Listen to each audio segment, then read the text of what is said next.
Okay,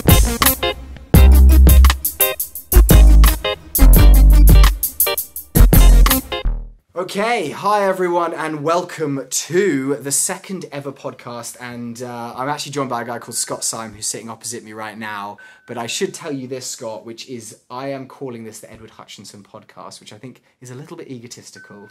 Hey, I like it. Yeah. Edward Hutchinson Podcast. That's the one. I mean, I'm already getting notifications right now on my Apple Watch saying they're already tuned in. So we're live. It's I love that. It's working. So anyway, hi everyone if you're watching us live. Welcome to the Edward Hutchinson Podcast. This is the second ever podcast that we've done. So I hope you're excited about that, Mr. Scott Syme. When we look at it back on the future and we're like, this is the biggest podcast in the world. I was the second guest on it. Took my own podcast. But anyway, guys, welcome to the second podcast. If you haven't tuned in before, my name is Edward Hutchinson. I'm a real estate agent based in Beverly Hills in our office right now on Rodeo Drive. And actually, we kind of specialize more in luxury residential real estate. And we've decided to start doing this podcast. Last year, we were doing a bit of a boring kind of thing where it was like daily updates on Anchor. And it was kind of interesting, but as you probably may agree or disagree with me, Scott, it's like the same thing over and over again in our day a lot of the time. Yes. Consistency. Yes. And so it can get a little bit boring. So we thought we would do some more long-form content. We would discuss actual issues and bring people in and kind of talk through stuff. So, guys, welcome Scott to the podcast if you're listening for the first time. Scott's actually an agent originally from San Francisco. That's right, yes. Originally from San Francisco, based in LA now. Actually, I believe comes from a real estate background in terms of his family, and has been an agent here for a year and a half. Year and a half. I've been licensed for 2 years, but I've had my licensed 2 years, working full time a year and a half. So kind of actively doing the real estate thing for 2 years. Yes. So I'm going to let Scott just give a little bit of background about himself, but we actually connected over Instagram, I believe, originally. Yeah, we did. It was Instagram. I really don't know how, but that's the modern world we now live in. It's the modern world. Yeah. How do we get connected? I know. But I remember we met up, and then we kind of just became friends right there and then. Yeah. So went for a coffee and have stayed at things. So Scott, give our listeners just a bit of a background about yourself. Obviously, I've explained your name, but who are you, Mr. Scott Syme? Yes. Well, yes, my name is Scott Syme Jr. I moved down here from San Francisco 5 years ago. I've always wanted to move to LA to be a part of the film industry. Typical story, as everybody else down here talks about in LA. Was there an age at which you said, this is where I want to live, that you remember and recall, or just growing up watching movies, that was kind of... Right. I think it was probably between 16 and 18. Oh, wow, okay. Like that early on, before college. So even when I went to college, I went to the University of Arizona, I was so dead set on getting in the industry. And I knew that to get into the film industry, you did not need a degree. Yeah. So, unfortunately, I did not put a big value on studies. I didn't the same. So, I went to U of A, had a great time. I studied creative writing because I figured, okay, I'm at college. I guess I can learn something that will give me a skill. Yeah. Instead of something bland that you'll never use ever again. And creative for that kind of industry Yes. seems like the most valuable skill. Exactly. So creative writing was my gig, and I was a minor in theater arts. Oh, wow, okay. So I did that at U of A, then I went back to San Francisco after college.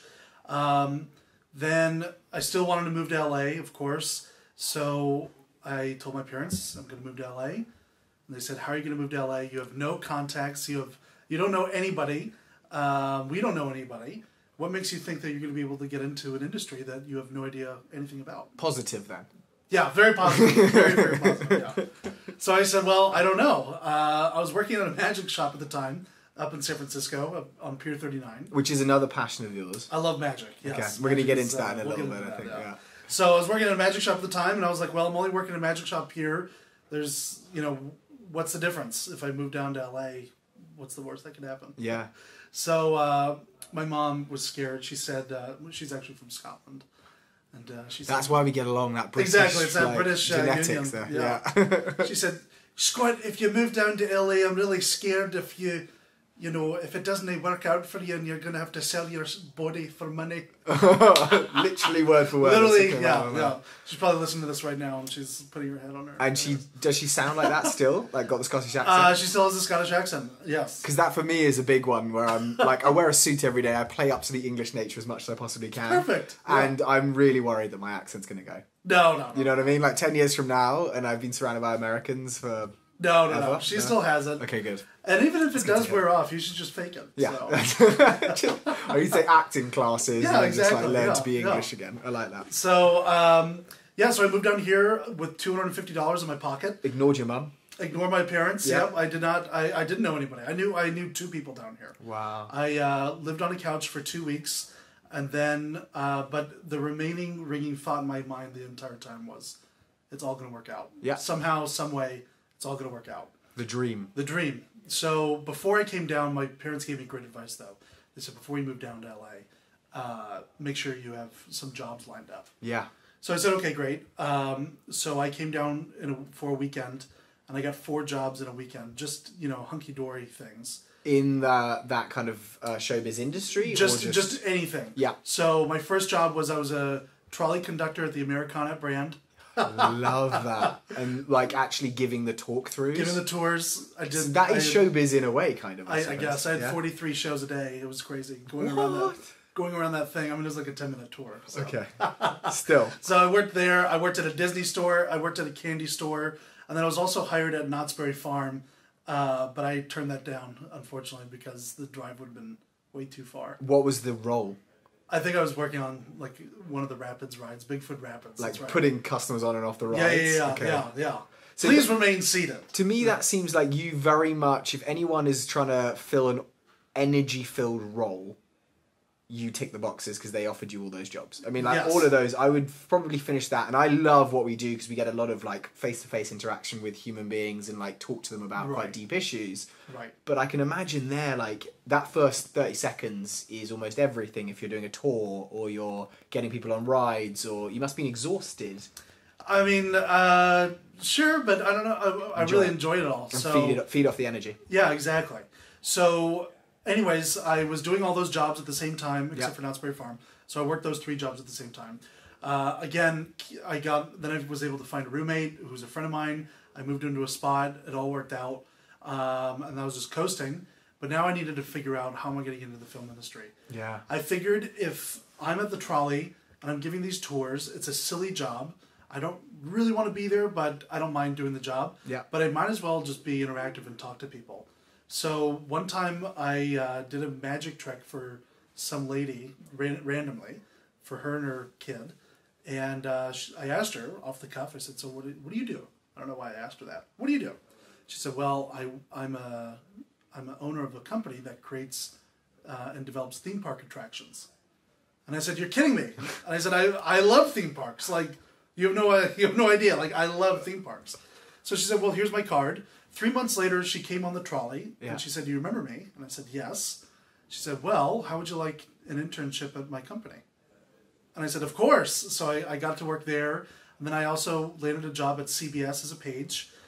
So now I was definitely getting into the film industry. Yeah. And then I was able to quit all the other jobs, and then one thing led to the next, and I was able to work on 2 pilots as a production assistant. Wow. All just from doing a silly magic trick on the trolley that day.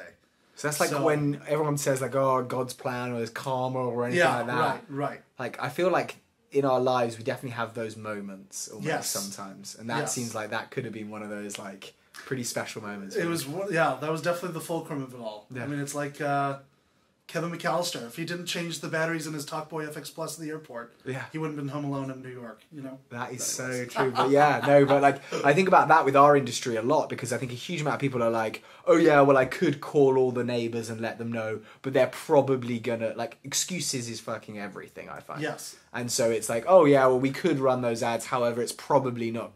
I'm like, if you don't try, not gonna know. And if you haven't have just given that thing and asked that woman what she does, I might not be Nothing here. would have happened. Yeah, exactly. And the amount of like showings that I'll have done in the past where I think the person's going to hate the property, I'll take them into the property and they love it. And thank God I didn't open my mouth and tell them how negative I thought everything was. Totally agree. Because, like, who the hell am I, kind of thing. Sure. Yeah.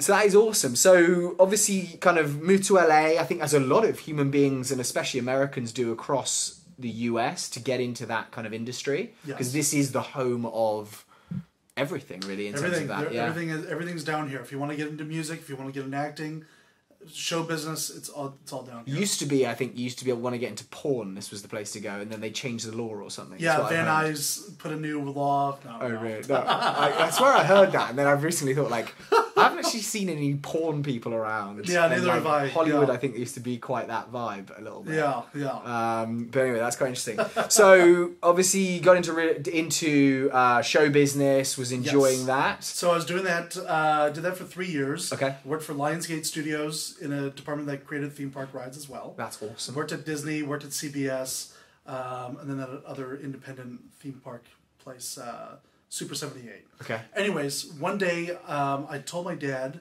who's in real estate, and my grandfather's in real estate, never wanted to do it. But anyways. What was the reason for that? Growing up, you saw the life they had and thought that wasn't for you? I saw the life, and I saw the life that real estate can afford, yes, which I thought was really amazing. Yeah. Because my dad is a fantastic dad. He's very successful in San Francisco. Very successful, yeah. He was able to provide for me and my 3 other brothers, and my family and I, we just grew up in a really nice house. Yeah. And I got to see everything that real estate can afford. Yeah. Same with my grandfather. A lot of investments, really, really successful, really well known around the community. So I knew what it was like, but for some reason, it did not seem that fun to me. I don't know why. Yeah. But I was at Lionsgate Studios. I called my dad and I said, "Hey, did you see that this girl that we knew got into real estate?" And he said, "Yeah, that girl is."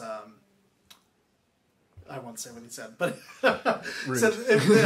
he said, "If that girl can do it, you can do it, and she's making on one commission what you make in a year." Yeah. So think about it. And I did think about it. And I said, okay, I'm going to get into real estate. So I quit Lionsgate like that month. Wow. And then studied for my test, got the real estate exam done, and then, kind of went into work. And do you ever look back now and think, why did I do that? Or is it moments, or is it all positive, or how does that feel now? It's all positive. Sometimes I wish that I got into it earlier. Really? Honestly, because now I'm having way more fun doing this than I was in the film industry. And was that like you growing up? Were you like helping your dad and your grandpa with open houses and putting signs out? Yes, I was doing all that. I would give tours, and I was like 10 years old. So like that's kind of cool. I mean, like you talk about like the hereditary nature of like your skill set. Yeah. Literally, you must have kind of like eaten, breathed it from a very early Yes, I mean there was one thing that my dad and especially my grandfather had. My grandfather had this personality trait where he could talk to anybody, and he made it look like he's known the person for years. Like that rapport building. Yeah, just like instant rapport, not salesy, not fake. And I'd always ask him, like, "Oh, how do you know that guy?" He says, "Oh, I don't. I just met them."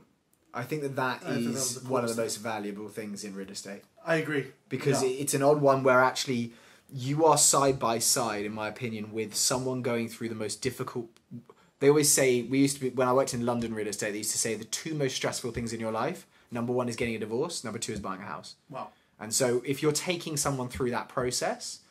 And you probably, I mean, sometimes we do deals for friends and family members and that kind of thing, and you've known them for years. But a lot of the time, you spent a month with them and, you've seen them for dinner or whatever that is. Yeah. I do feel that nature to be able to build that rapport is just so valuable in the way that you're actually becoming a trusted resource for that person. Yes. Where they trust everything that you're saying to them. You're giving them your expertise and what you've learned about the market and kind of guiding them through this very stressful process. Yeah. And so a huge amount of the agents that I've seen try and get into the industry who have failed haven't done that well in terms of like really building a relationship with someone. Yeah. And I think that ability to do that at an early at an early stage is Yes. very, very important. I think that's the crux of real estate. Yeah. To be able to have that instant rapport, especially if you're going to do phone calls. A lot of these people that you call get phone calls all the time. Yeah. But if you can grab them within the first 6 seconds, Yeah. with a high energetic voice that's friendly, and then you could feel that excitement over the phone, I think you could really grab them a lot easier than what other people could do. 100%. I Yeah. completely agree with that. And actually, I suppose that actually weirdly in my head now, it's telling me, they always say when you first get into real estate, I don't know if you were told this as well, but they were saying like 70 to 90% of your business, at least definitely the first couple of years, is going to be from your sphere of influence. Yes, yes. And so that kind of like relates back to that rapport thing where actually like people want to do business with people they trust and they actually kind of I agree. have Yeah. some kind of connection with. And that's been my experience. Yeah. Totally. And actually, Willie, we'll get onto this in a little bit, but I actually feel like what we're going through now in terms of the digital, how we can basically get our faces out there like a TV personality does. Because you probably know this better than I do, dealing in the showbiz industry and meeting people. The amount of like celebrities that people walk up to them and start a conversation as if they know them, have known them for years, just because they've seen them in films. Right. And so now we kind of have this thing through Instagram, Facebook, like the distribution is now free, which means any person, if they are engaging enough, can put out footage about themselves, what their story is, what they're doing. Yeah. And like I've had it recently, and I don't know if you've had the same, because you're actually very prominent on those platforms as well. But I'll walk into open houses and people will say, I know you from somewhere. Oh, wait, I follow you on Instagram. Boom. And I'm like, it's almost they're talking to me as if they know me. Yes. And I'm really like juggling that right now because straight away I'm like, oh, nice to meet you. And then I realise I don't know anything about them. Yeah, Like, where do I lead from that kind of thing? I got that actually. That happened to me this morning. Really? Somebody talked to me on Instagram. And I have my phone number on my Instagram. You know, and it's not difficult to find our phone numbers as realtors. Oh, not at all. And then he calls me today. He says, hey, this is, and I just went along with it. I was like, cool. Hey, how are you? Where do I know you from? He says, oh, we were messaging on Instagram last night. Really? And I was like, oh, right. Of course, yeah. He's like, I'd love to get coffee with you sometime. And I was like, okay. That is kind of awesome. It's basically taking that rapport and being able to scale it to thousands of people other than just your face-to-face interaction. I agree. I mean, with Instagram, like you were saying, you could easily make it your own little platform. Yeah. It is your own reality show. Mm-hmm. You're the marching band leader. Yeah. And whether you have 10 followers, 10 people consistently watching you, Definitely. or 1 million people watching you, there's value. There's value. 100%. And, if you're going to be doing business with sphere of influence, well, where's your sphere of influence? Are you going to do door knocking? Are you going to do postcards? Yeah. Well, you could, but everybody's eyeballs are on Instagram. 100%. So why not That's where just the attention is. Exactly. Yeah. So just like yourself, what you do all the time, and I've taken notes from you. Yeah. Why not just hit your sphere of influence every day with what you're doing, Yeah. all the time? Yeah. It was weird actually, because we've got Pedro here who's actually filming our live. So thanks everyone on live. Say hi to Pedro because he's doing his thing. But we went and shot almost like a video walkthrough of me going through a property, opening the doors, etc., etc. So cool. It's awesome. And then actually, I think Pedro found me on Instagram. We started connecting, went for coffee. Like, there's so much of that kind of It's amazing. Yeah, it is amazing. But then I also do find there's a huge amount of people in our industry specifically who know how it's been done for the years that they've been in the industry, the tried and true method of you go and you network and you only spend time, shaking as many hands as you possibly can or doing postcard mail outs. Yeah. And they're not, it seems like it's changing every day, but it does still seem like there's a lot of agents here who don't put any effort into the digital platforms. No, because what I hear a lot is they look at it, they say, that's too complicated. Yes. I'll have somebody else do it. 100%. The problem, though, if you have somebody else doing it, it's obvious. Yeah. If I look at your page, you're just paying off somebody. Yeah. Or, I don't know. I can tell somebody else the type of flavor that I like to go for. Mm-hmm. I like fun, vintage, magic, old things. I don't know. I'm all about whimsy. So I could tell somebody else about what kind of content to go grab. Yeah. But that content's going to be through the eyes of them. Yeah. It's a whole lot different if it's through my eyes. And if you're trying to give your online persona out there to your followers, they're going to see that change in the way that it's not coming from your hands in your eyes anymore and your thoughts. Yeah. I think that's really, really interesting. Yeah. So, how has the first year and a half been as an agent in terms of what you were expecting it to be, and kind of is business good at the moment, or like how has that played out? So There's a lot of pressure, isn't there? I think? Lots of pressure. Yeah. So, of course, you hear a lot of people, "Oh, I'm getting into real estate." Yeah. You know, nothing else in my life worked out, so I guess real estate could work. Yeah. So it's like, okay, good luck. Or people see like a huge amount of money's being made by someone, and they're like, hold on, if that guy can do it, I can do it. Yeah, they might sniff up an article on Curb. Yeah. You know, whatever. And I think a lot of times people watch $1 Million Listing or anything on the Bravo network or HGTV. Yeah. Or they attend some type of seminar about flipping homes. Definitely. And they make it look easy. Yeah. I mean, honestly, I don't know about you. I think real estate, I mean, there's some things that are very easy. But the difficult part is, just kind of going through the time and, being patient is the difficult part. And I suppose actually like what I love and also sometimes hate is obviously the upside in terms of financial, selling a valuable property, which we do in our markets here in LA quite a lot, luckily. But the ability to pull that money in is awesome, because you could be zero in your bank account today. Yep. And 2 weeks from today, you could be making 100 grand because some guy found you on Instagram or bumped into you in a store, decided to buy a $12 million house. Yes. And that is possible. And I've heard those stories. Yes. And it's possible. Yeah.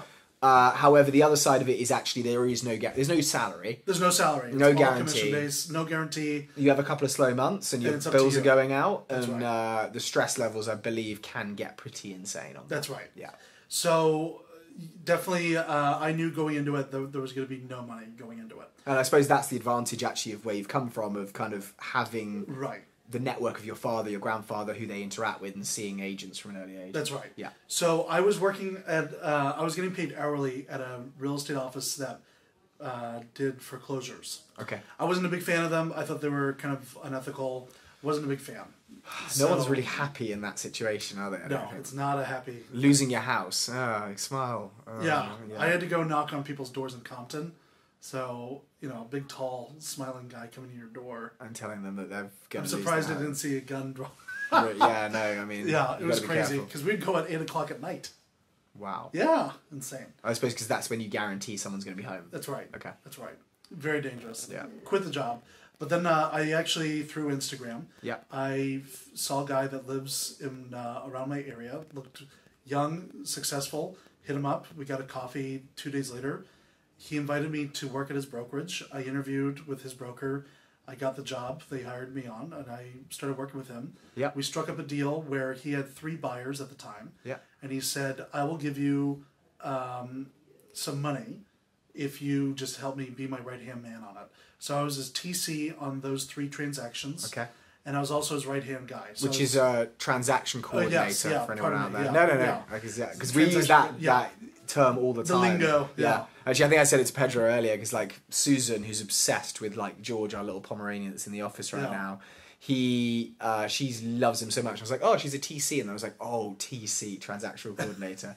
But actually, for me, that's a really unappealing part of the job. Did you enjoy doing that element of it?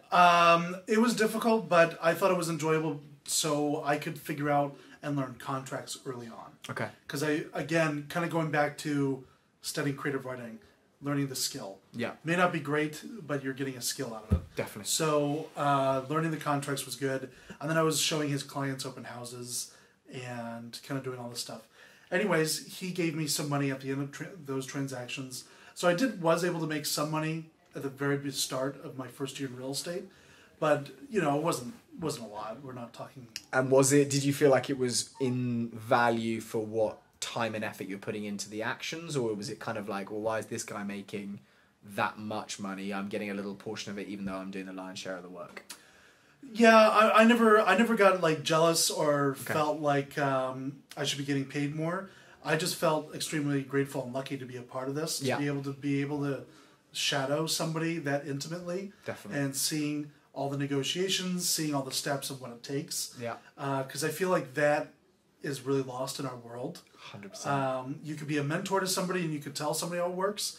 It's a whole different scenario having somebody come into your office every day and they're watching you do everything. Yeah. In the down times and in the busy times. Yeah. 100%. So I got to see some work happen that way. And honestly, with the deals that I had later on in the year, I learned so much from that guy I was working with. I took all those same skills and put them to practice into my own deals, and it all worked out, which was awesome. So it's almost, I suppose it's kind of going to school in real estate. Most people are like, Right. oh yeah, well, don't worry, I did my real estate course, studied for the exam and passed it. Yes. There is zero in that test, in my opinion. That I really probably couldn't prepares pass you. it today. I mean, like, the amount of rubbish knowledge that you have to revise and learn that you're never actually going to really use in the day-to-day business, as opposed to actually learning follow-up, calls, really kind of doing the day-to-day. How to dress nice. Yeah. No, I'm having an idea you right dress now. the best in Beverly Hills. Don't try that, Scott. You're wearing a jacket and like your shirt every day. Like I think you've got a little bit more. That's the weird thing because everyone says to me, "Oh yeah, you wear your suit and you look really smart every day." Secretly, and don't tell anyone this, and obviously it's on the podcast, but it's through laziness.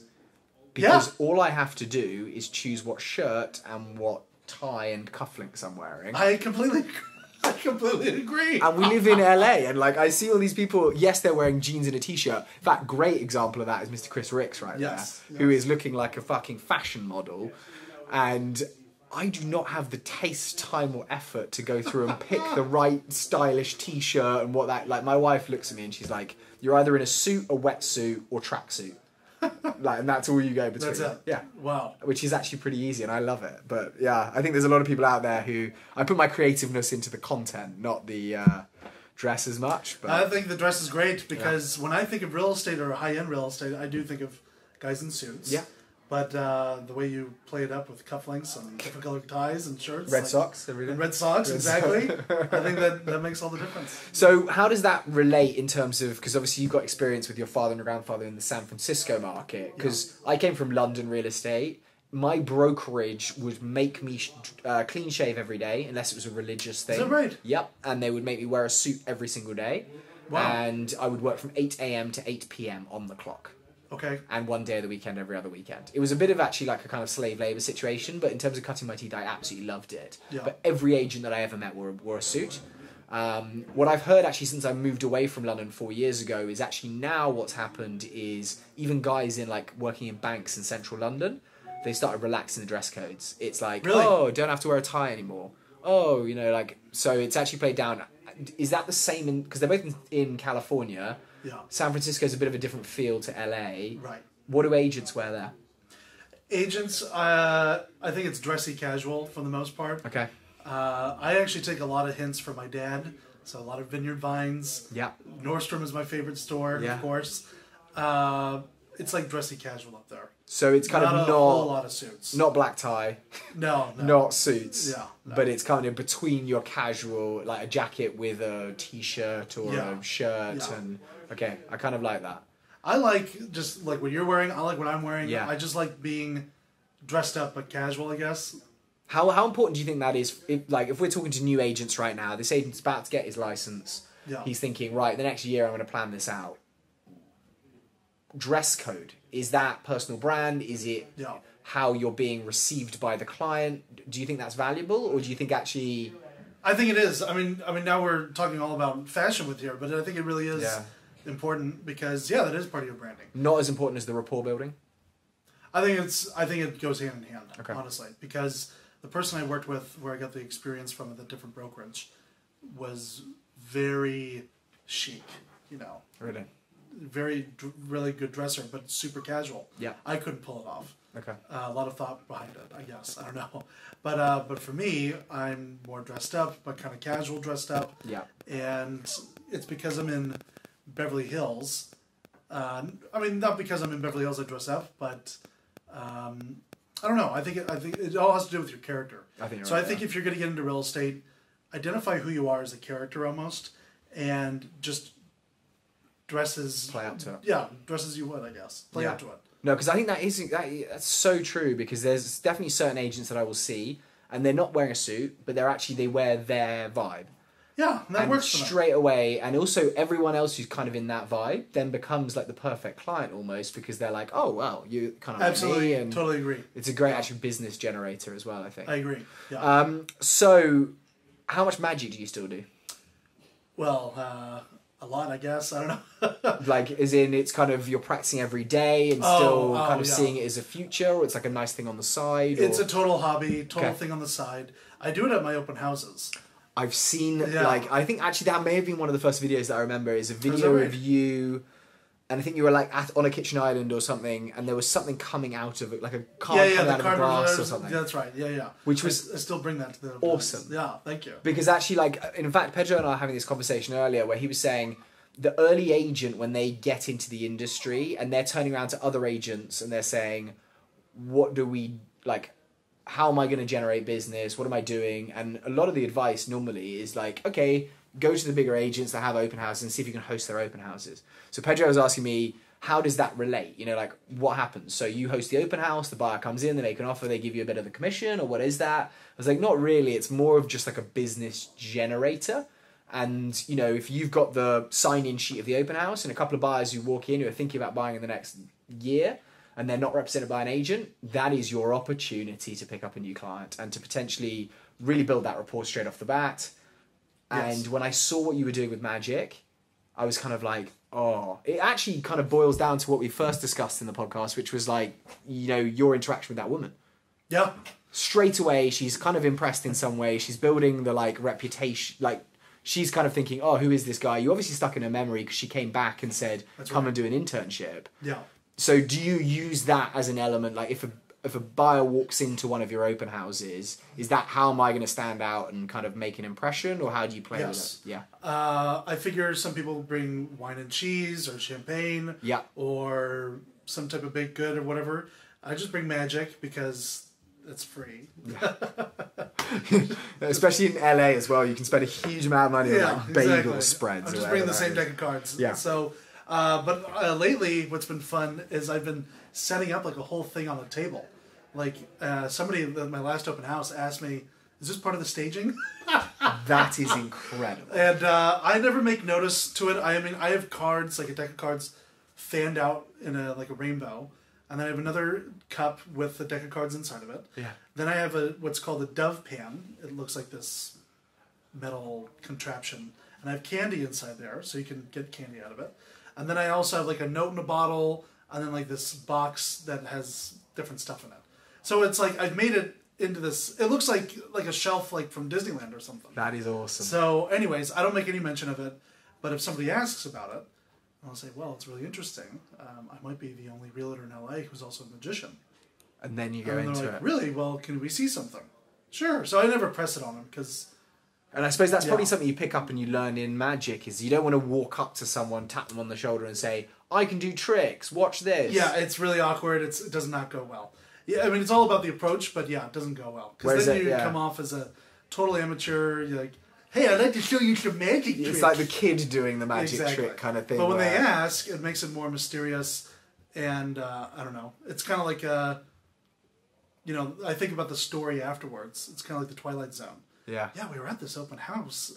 Great house, but this realtor was there, and he did magic for us. I've never seen that before. That's so amazing. I don't know. I don't know if it works or not, but I'll let you know. I mean, I definitely hear it, because everyone I speak to about you, it's like, oh, Scott, have you seen some of his magic? I'm like, okay, damn. Like, that obviously sticks in people's brains. Because it's not normal. It may have been a lot more normal maybe 50, 60 years ago. Maybe, yeah. Oh, magic as an art Yeah. and all that.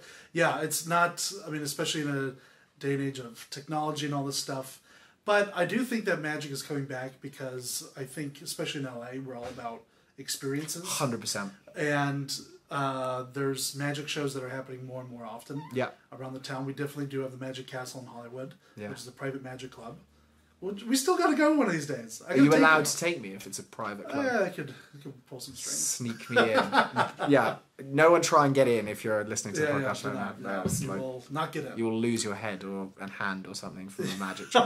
But I think... but I also use that as a big part of my business with experience. Yeah. Toys R Us, Sears, they've gone out of business. Yeah. They it's because they don't really offer an experience. 100%. They offer the goods, sure, maybe at discount prices, but there's no experience along with that. I think that translates a lot to our market with realtors as well. 100%. Of course, everybody knows a realtor. There's thousands of realtors, especially in LA. Yeah. Anybody could write up a contract. Anybody can show a house. It's very simple. But I think people work with specific realtors because of the experience they're going to give. Yeah. I can go buy a pair of jeans at Macy's or TJ Maxx or whatever, but I purposely choose Nordstrom because I love the experience that it gives me. Yeah. And how I feel going there and leaving. So I think I relate my business after that as well because of the type of experience I give my clients. Definitely. And that just comes from a magic background and then a theme park background because that's all what theme parks are. So is it included that when you close a transaction with a buyer or a seller that you teach them a magic trick, or is that not coming? Because I feel like that would be value to me. That's in the closing documents. Yeah. I, Scott, will show you a magic trick. Included in the sale of this transaction. Is well, what I would like to do is when I get some more listings here, especially bigger ones, I would love to do like Twilight tours, but also with magic in them. Like if you went room to room and there's a different magician in those rooms, now you have a swanky open house with, food and catering, and then you have that entertainment experience as well. Definitely. And that all has to do with my brand. So it almost becomes that, I've had it before in the past where you're like, I think it's sometimes on like cruise ships or something like that, where they have like you're sitting in a restaurant and there are... walk around magicians? 100%, because I kind of think that'd be amazing. Was that good? I did that when I was in college, when I bought all the magic in college. Yeah. And like a week later, I went up to like this Mexican restaurant and said, "Hey, I do magic," even though I didn't. I just bought the tricks a week ago. That's so good. Can I do some walk around magic? Sure, we'll give you a free meal every night. I said, okay, great. Yeah. So I did it on the weekends. I was dreadful. It was awful. Like I was so terrible. But there's an element that I find whenever I watch magicians of everyone is willing, not saying anything, but feeling like, oh, I hope this magic trick comes off. It's almost like you don't want the magician to fail. Almost. You don't want them to fail. But I suppose you must come across people who are the opposite, who are like, oh, how can I pick apart this trick? Like, like see how he's doing and trying to trick It's all in the presentation. Yeah. I think people want it to be good, but I think people also want to trick you. They want to mess it up. Yeah. Because they kind of do get the enjoyment out of seeing somebody struggle in some ways. Yeah. But when you do show that you're struggling, like, oh, I messed it up, then they start waiting for you. It's like backing the underdog kind of thing. Exactly. Then you do the trick, and now you've raised it up even higher of what was expected, and then it's like, wow, that was really, really good. You know what? Like weirdly, a lot of psychology. Yeah, and that actually weirdly, I suppose, is quite an interesting plateau of how that draws into real estate as well. Yes. Me and Pedro again actually were discussing this earlier today, where I was saying like the real behind the scenes of being an agent is like you got a showing, turning up to the actual property 15 minutes before the showing, turning all the lights on, opening the right blinds, turning on the right, opening the right windows, whatever it is, because you want the first impression of that buyer walking into that property to be the best it possibly can be. Yes. So like that kind of impression and delivery. Yes. I'm now thinking like, how do we do it in a way where we post pictures online of something falling down and then they turn up expecting something falling down, almost like your trick thing? I agree. I mean, well, I try to do that with open houses with specific type of music playing when they're walking in, some type of ambiance. I don't know. It's all the psychology. I like that a lot. I think there's some ground there. We need to explore this in like future of like how you can do that. Well, that's awesome, Scott. So I kind of actually just want to round out today and just kind of get your thoughts, because obviously like we've heard that you've had a good year and a half. You're quite excited about the next couple of years. Totally excited. I mean, the first year, again, I got some money working with that guy, but I got great experience. But then it wasn't until the end of the year when a stroke of luck happened, and then 3 deals just came onto my lap. Yeah. And then bam, bam, bam, I was able to close them out. And those were my first 3 deals in my career. Wow. And that's under your current brokerage, PLG? Yes. Peter Lorimer. And actually, like I have to say, I've sat down with Peter before, and if you guys don't know PLG Estates from a LA perspective, US, like California kind of zone perspective, you may have come across him on Netflix. Yep, you might have. What is the name of that show again? Stay Here. Stay Here. Yeah. So actually, that's a very interesting one because of actually some changes that we've had in LA recently, because he is basically traveling around the US with another lady looking at owners of short-term owners and basically putting the fine touches in the presentation to a point where it's going to get the best possible money that it possibly can. Yeah. Which is really interesting. It's almost like the Flipper kind of house show, Exactly. geared more at the experience, Yeah. which we were discussing. But actually, on our last podcast, we discussed that LA County has banned short-term rentals as of July 1st, 2019. Or not banned them, but they put very heavy restrictions on them now. I gotta listen to your podcast. Okay, yeah. I didn't know that. So what we're going to be seeing, and there's obviously a lot of mixed opinions on this, I think, is as of July 1st, 2019, you will not be able to lease out any property short-term that is not your primary residence, i.e. you live more than half a year in that property. You're also not going to be allowed to lease it for more than 120 days.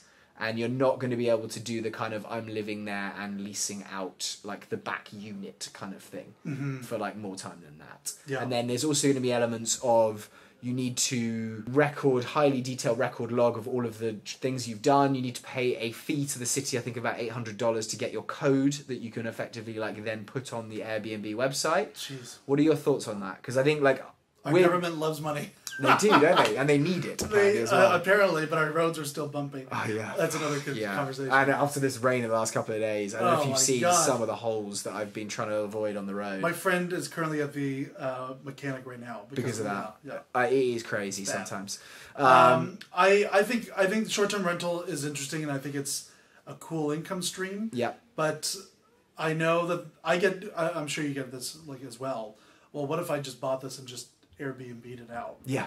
It's like, that's not a great idea. No. Because you are basing a business, you're basing everything now, you're purchasing a big purchase, and you're basing it all off of application. Yeah. And that's volatile. We don't know, just like you were saying, there could be changes, which now there are. Yeah. And there could be different rules. So if that happens, now you'll be SOL. And in the other way of it, I think we saw some like big increases in Airbnb prices a couple of years ago because everyone was like, oh, hold on a second, I don't have to stay in a hotel, I can stay in a house, and there weren't that many Airbnbs out there. I think as soon as everyone turned around, and I'm calling them Airbnbs, they're obviously less than 30-day short-term rentals, and any platform could work. Right. But there was a couple of times where they basically, now the market has readjusted to a point where the supply has increased because of the amount of homeowners who are like, oh, well, I could rent out my property for a year, or I could do it for a month. Because I think it's going to benefit our business in a way that we're going to have more inventory to lease out. Oh, I completely agree, yeah. However, I equally think if it's my house, I can do what I want to do with it.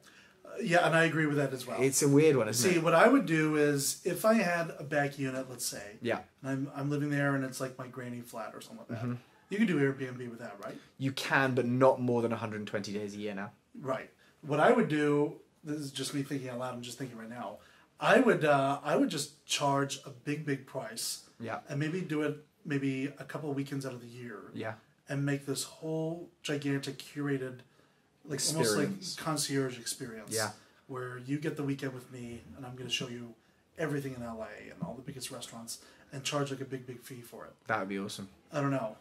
But that's just one idea. It's almost, it's taking the hotel model to a more boutique-y personal level. Exactly. To the point of like you're giving the full service more and not tailored, just keys to the door. Exactly. I like that a lot. Yeah. I actually think that's a really, really good idea.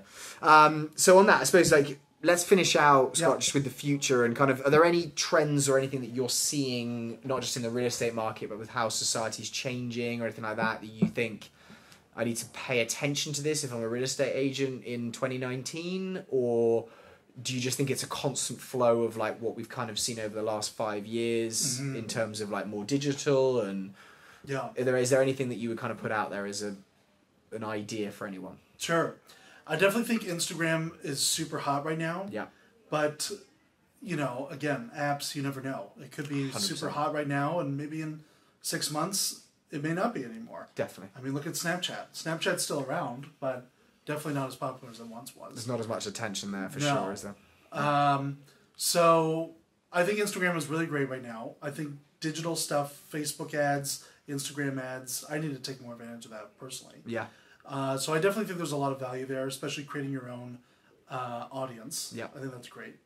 Then now there's the VR, which I know you're kind of dabbling with. Definitely. When I was working at Lionsgate, I worked in the VR department for a little while. Really? So I think VR is interesting. I think it'll just kind of come down to a price point of when that's going to be available more widely into people's homes. Yeah. And what about practicality wise? Because that's also that's the something thing. Yeah. You can look at photos or videos or in-depth things In the palm of your hand, literally. You on can't a smell the smartphone. house though. You Yeah. can't hear the cracks, while walking around. I also think putting that know? big thing on your head Yeah, at the moment, what a VR set of goggles are, yeah, is something that people like in terms of the nuances of, oh, I've never done this before, or It's let's a gimmick. check this out. Yeah, it's cool. It's But- a utility device. Yeah, 100%. And then Yeah. until it becomes the functionality and utility of a smartphone, yeah, or is easy or easier than that to use, Right. it's not going to be taken by the masses. right. As in, it's not going to be, like, I heard someone actually today on the radio turn around and say, oh, I walked into a house the other day and this, my great aunt had a flip phone and did like a double take on it. And then I was like, oh, of course, no one has this flip phone anymore. We have smartphones. But then someone was like, yeah, I remember when that phone came out in 2005. And I'm like, Yeah, whoa, that was only 10 years ago. that's crazy. And I now, still remember my first text message that I ever received in my Yeah. life.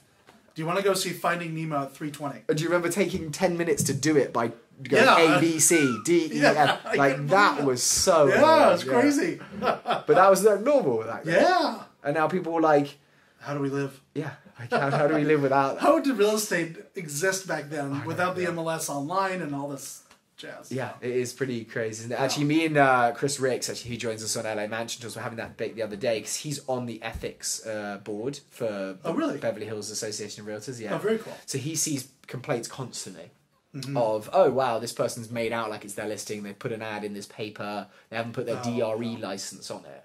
Oof. And we were having a quite good debate because obviously I appreciate that you need to be able to have an element of control over people misrepresenting themselves in those platforms. But now we've got Instagram. I'm not putting my DRE number every time I post a picture of a photo.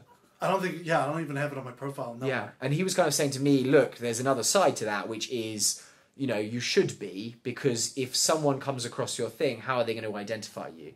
And I was a bit like, well, seeing as my name is on the profile, there's videos of me all day, every day. Exactly. For me to turn around and say, oh, hold on a second, this wasn't me that put this out there. Right. I don't even know what BRE stands for. No, I'm kidding.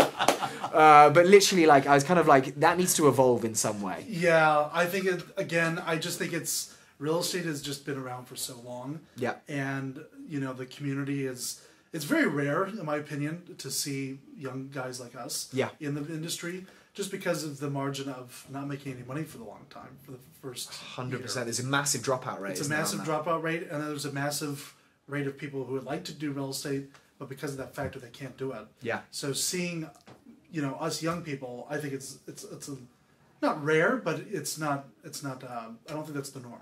Okay. So I just want to do two more things before we close it out. Yeah.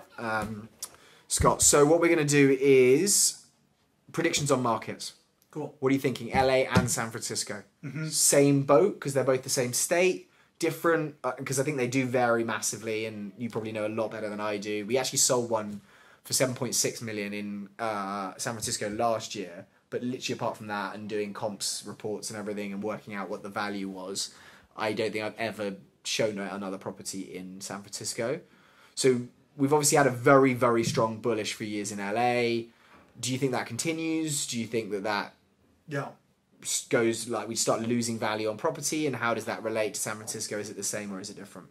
I always go back to the anchor thought of Los Angeles has and always will have the weather. Yeah. Well, Well, we say that now that we just had 3 days of rain. Yeah. It's crazy. I feel like people forget that it does rain here, maybe 5 times out of the year. Yeah. But every year it's like, what? What is this? Yeah, anyways. Filming the sky. Yeah, it's like, have you seen this before? I think Los Angeles has the weather. Yeah. Because we have the weather, we have the film industry. The film industry is our biggest revenue of LA, Yeah. I think. So we have that gigantic economy of the film industry. Now we're seeing more and more of the tech industry coming into LA. Silicon Beach. You have Silicon Beach. You have Playa Vista. You have, even on the west side, Google's taking over this gigantic mall on Pico. Yeah, I saw that. So it's just, I think we have all these things happening. Have you been into that mall recently? Inside it? I just saw a movie at the Landmark recently. I didn't get to go in the mall though. It's empty. It's like Really? every other store is closed down, and I'm Really? like, we are in the age of Amazon and 1 hour delivery almost Wow. now. Yeah. And that goes back to that experience thing we were discussing. Which is sad, yeah. But then if you go to like the Westfield Mall, Yeah. that's an amazing experience. It's like it's my favorite mall in LA.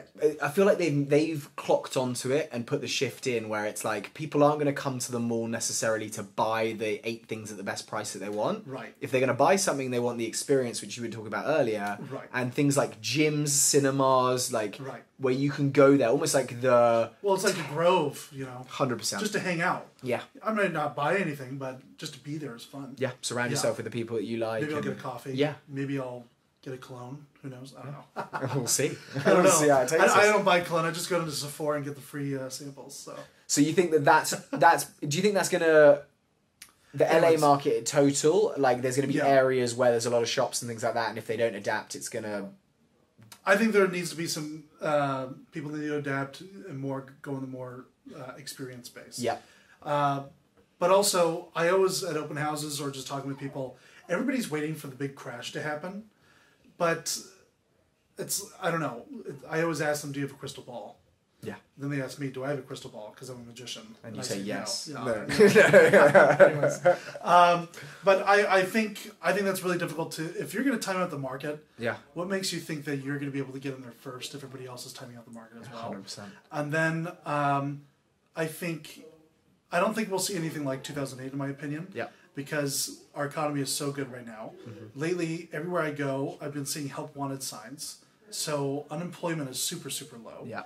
And our economy is not based on faulty loans like it was in 2008. So I think with a combination of the weather, the tech industry, the movie industry, low unemployment, and all this stuff coming into LA, if there's a correction, I don't think it'll affect us that much, in my opinion, for LA. Yeah, and I think like what we've been hearing and discussing in our office similarly is like we're kind of predicting a tabletop for the next 2 years. Sure. Like little gains, little losses, and actually it's going to pretty much stay the same. We're not going to see like the 10% jumps per year. Yeah. One thing that I am actually hearing though is that I think we will probably have an economic downturn, the scale of which I have no idea about in the next like 3 years because we're kind of due one. But equally what I've heard, and actually it'd be interesting to see about your thoughts on this, is... Because actually I picked up on your point of not having any like loans like the mortgage industry was in 2007, 2008. Right. What I've heard actually is that we're going to have a similar situation, maybe not to the same scale, with student loan debt.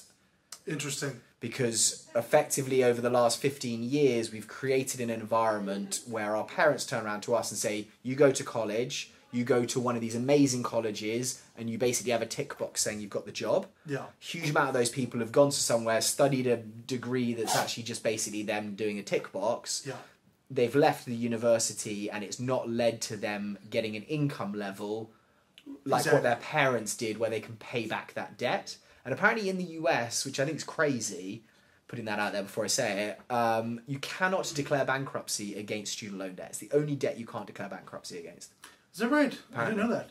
So what they're saying is that they've got a huge amount of young people of our age, like millennial generation, who have gone into a couple of $100,000 worth of debt and will never be able to pay it back because their income may be $60,000, $80,000 a year if they're very lucky, and being able to then take a portion of that and pay that debt off is going to take them 70 years.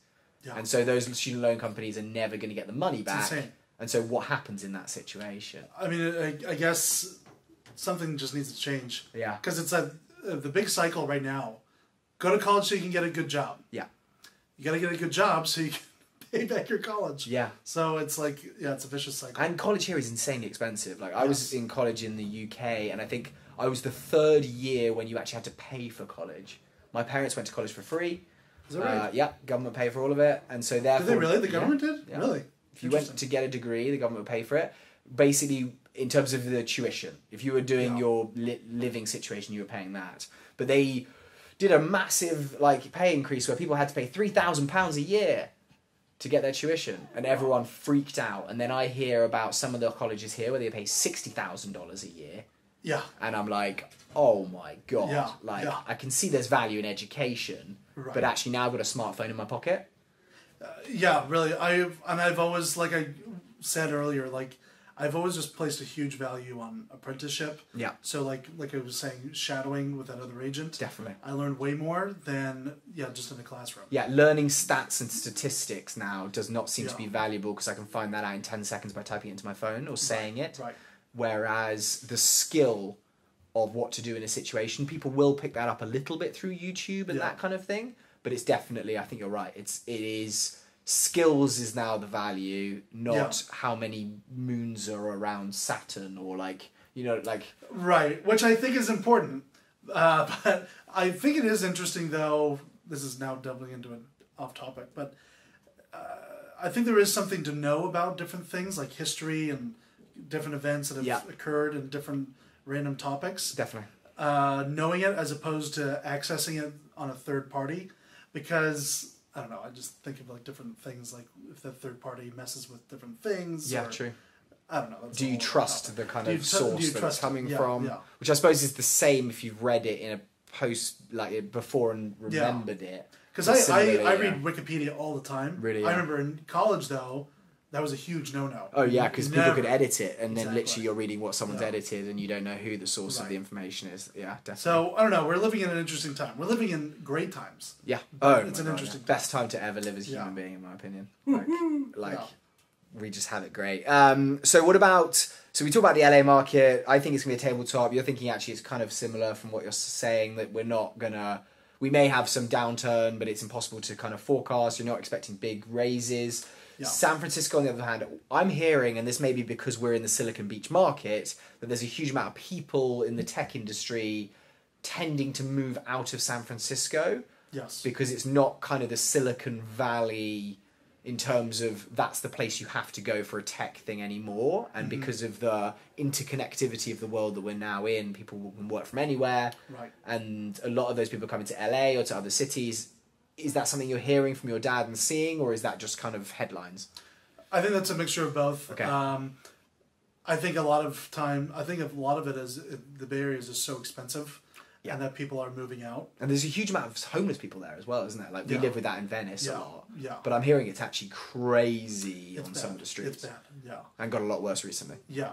Yeah. I feel like the same in LA too. Yeah, true. It's insane. Yeah. So I think like you just said. Now, the movie industry, we have the weather, and it's all down here. Yeah. The Silicon Valley, or the tech industry, that could technically be anywhere, because it's the internet. You know what I mean? Yeah. So I think you're right. I think now it's spreading out to different markets. I mean, look at Google. Google's going to New York. Yeah. Google's setting up places in different states. A lot in LA. Tesla. Yeah, exactly. So I think there might be an oversaturation in San Francisco.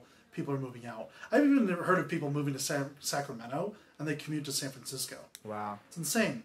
Just because of, just how work cost of remotely living when you is. need to. Yeah. It's not like you're doing 9 to 5 necessarily anymore. Right. That's really interesting. Okay, Scott, so thank you so much for joining us. Hey, thanks so much for having me on here. We need to have you back, and I would love to make this kind of a regular thing, because I'd Sure. love to actually... Obviously, we're not that far ahead of you in terms of how long we've been in the market here, but equally, I think that there's so much value just looking at agents of every stage in the kind of industry, how they're finding it, their different ages and what they're adapting. Yeah. But if anyone out there wants to get hold of you, Scott, if they want to see a magic trick, they want to buy a house, they want to do anything like that, how do they find you? Instagram is the biggest thing. Scott Syme Jr. Or you can go to scottsymejr.com. And that's 2 T's? That's 2 T's. SYMEJR. Yep, that's right. One word. Awesome. All one word. Thanks so much for having me. I really appreciate your creativity Absolutely. and your leadership, and thanks for doing this podcast. Yeah, and if you have any other ideas, Scott, about topics, we're trying to give as much value to this community as we possibly can. Yeah. So anything where you're like, hold on, there's something coming up here and I think we should debate this. And actually, I'd love it if we just... Look, we seem to agree on a lot. We do. Yeah. And if we disagree if on it's good or stuff... bad, yeah, no. I think it's good. all good. But it It's may all be good. more entertaining for people to hear us like scream at each other and like... Maybe the Scottish are better than the English. I don't know. Oh, don't tell that one. We're going to go back on that one. But anyway, thank you so much, guys, for tuning in. If you also out there have any questions about real estate, also just about living in LA, being a Scottish guy from San Francisco in LA, or alternatively being a Londoner in LA who is in London quite regularly as well, we'd love to hear from you guys. We'd love feedback on how we can make this better. And we hope you guys have a great rest of your day wherever you are in the world. And please share this. Like, if you think there's someone who you're hearing this, who actually just find any of these topics interesting. We would absolutely love it if you could just share it around. Also, if you've been hearing a bit of squeaking throughout this podcast, it's because we've had little George, who actually had a burger, he had a doggy patty from In-N-Out today. Did he really? Yeah, we drove back through In-N-Out. Yeah, it's like a reduced salt patty. Really? That they will give you. Yeah, so don't... Yeah, if you've got a dog, they are obsessed with them. Wow. He's now sitting at the door just squeaking because he wants to be able to go out and ask all of our office staff for more treats. So we know that he's definitely a spoiled old guy. But anyway, guys, have a fantastic rest of your day. We'll be back with another episode, I think, next week. And if you have any questions, as always, reach out. I'm Ed Hutchinson. This has been Scott Syme Jr. I'll try and put all of our contact information in the post, but reach out to either of us if you have any questions. All right, guys, have a fantastic rest of your day. Speak soon. Goodbye.